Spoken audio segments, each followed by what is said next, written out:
Ақтөбе облысы Шалқар ауданы ГКС 12 жалпы орта білім беретін мектебінің 6-шы А сынып оқушысы Пірімбергенова Бақыт Ерланқызы. Ыбырай Алтынсарин, өнер білім бар жұрттар. Өнер білім бар жұрттар.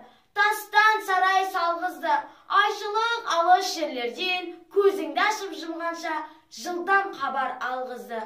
Аты жоқ құр арбаны 1000 шақырым жерлерге күн жарымда барғызды. Адамды құстай ұшырды, мал істейтін жұмысты отпен суға түсірді.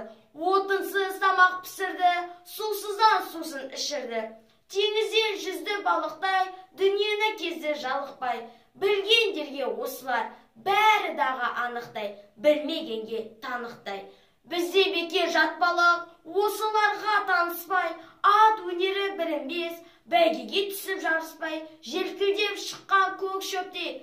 Жаңаөспірім достарым, қатары кетті алысқай, ұмтылыңыз қалыспай. Біз надан бұл өсірдік, иектегі сақалды, өнер жігіт көркі деп ескермедік мақалды. Біз болмасақ, сіз барсыз, үміт еткен достарым, сіздерге бердім батамды.